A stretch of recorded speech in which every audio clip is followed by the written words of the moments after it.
کھجور لیں گے اس کے اندر میں چھوٹی چھوٹی لگ جاتی ہے نا سسری سی، تو کہتے ہیں نہیں یہ نہیں کھانی، پھینک دو پھینک دو پھینک دو، یہ اسراف ہے۔ نبی صلی اللہ علیہ وسلم کی سنت کیا ہے؟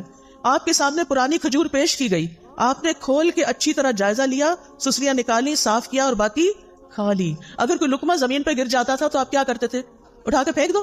نہیں، بلکہ اس کو صاف کر کے کھا لیتے تھے۔ نبی صلی اللہ علیہ وسلم نے فرمایا شیطان تم میں سے ہر ایک آدمی کے پاس اس کے ہر کام کے وقت موجود رہتا ہے، یہاں تک کہ کھانے کے وقت بھی، لہٰذا جب تم میں سے کسی کا لقمہ گر جائے تو چاہیے کہ اس کو کھا لے صاف کر کے اور اسے شیطان کے لیے نہ چھوڑے۔ کھانے کے بعد برتن کو کیا کرنا چاہیے؟ صاف کرنا چاہیے۔ ہم پہلے بے سوچے سمجھے برتن بھر لیتے ہیں، خاص طور پہ شادیوں میں۔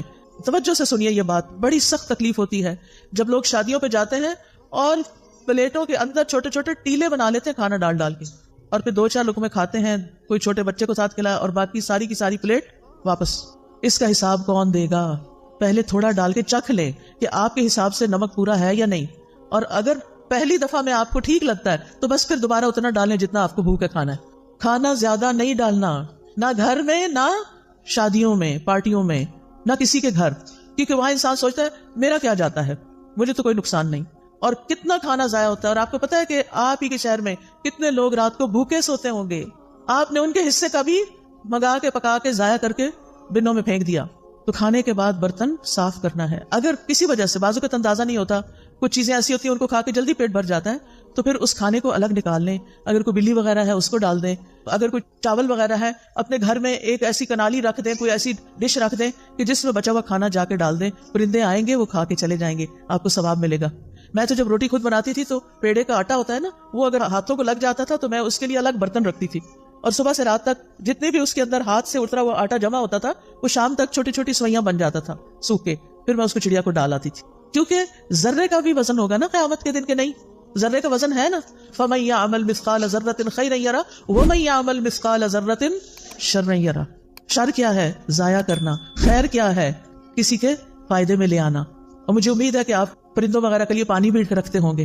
آج کل آپ دیکھیں بارشیں نہیں ہو رہی، سخت گرمی میں بھی پانی ڈالیں، لیکن سردی میں بھی پانی رکھیں۔ کبھی راستے میں دیکھتے ہو نا پرندوں وغیرہ کو، میں سوچے کہیں پانی نظر نہیں آ رہا، پتہ نہیں کہاں سے پیتے ہیں بےچارے، ان کو بھی پیاس لگتی ہوگی۔ تو آج کل بھی کچھ نہ کچھ پانی، یعنی برتن بنا چھوڑے گھر میں، اگر آپ کو چھوٹا سا بھی گھر ہے، کھڑکی کے باہر بھی چھوٹی سی جگہ ہے تو وہاں ایک چھوٹی سی کوئی چیز لگا دیں، لیکن اپنے ساتھ دوسروں کا بھی خیال رکھیں۔ پھر اسی طرح صحت کو فائدہ دینے والی غذا کھائیں اور وہ چیزیں چھوڑ دیں جو صحت کو نقصان دیتی ہیں۔ ام منذر کہتی ہیں رسول اللہ صلی اللہ علیہ وسلم میرے گھر تشریف لائے، آپ کے ساتھ علی رضی اللہ عنہ بھی تھے، اور علی رضی اللہ عنہ بیماری سے اٹھے تھے، کمزور تھے، ہمارے ہاں کھجوروں کے خوشے لٹک رہے تھے، تو رسول اللہ صلی اللہ علیہ وسلم اٹھے اور ان سے کھانے لگے، اور حضرت علی بھی کھانے کے لیے اٹھے تو رسول اللہ صلی اللہ علیہ وسلم نے ان سے فرمایا رک جاؤ، ابھی تم کمزور ہو، چنانچہ وہ رک گئے، ان کو پرہیز بتایا آپ نے۔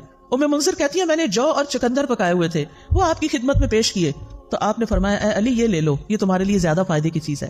کھانا کھا کے کیا کرنا چاہیے، شکر کیسے کرنا چاہیے، اس میں آپ دیکھیں سب سے پہلی دعائیں کون سی ہیں؟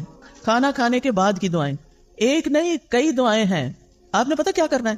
ان دعاؤں کو، اس پیپر کو اس میں سے الگ کر کے آپ نے اپنے کچن میں جہاں کھانا کھاتے ہیں یا ڈائننگ ہال میں یا پھر جہاں بھی آپ ہوتے ہیں وہاں یہ لگا لیں اور دیکھ کے پڑھنا شروع کریں اور ایک ایک یاد کرنا شروع کریں تاکہ کھانے کے بعد پڑھ کے آپ اٹھیں، ٹھیک ہے انشاءاللہ، اور اس سے آپ کو انشاءاللہ بہت ثواب ہوگا، اور یہ شکر ادا کرنے کا ایک طریقہ ہے۔ مثال کے طور پر آپ دیکھیں اللہم بارک لنا فیہ واطعمنا خیرا منہ، اے اللہ ہمیں اس کھانے میں برکت عطا فرما اور ہمیں اس سے بہتر کھلا۔ سبحان اللہ، ہر دفعہ کھانا کھا کے اگر آپ یہ دعا مانتے ہیں کہ اللہ ہمیں اس سے بہتر عطا فرما تو کیا ہوگا؟ شکر ادا کرنے والے کو کیا ملتا ہے؟ بہتر ملتا ہے۔ پھر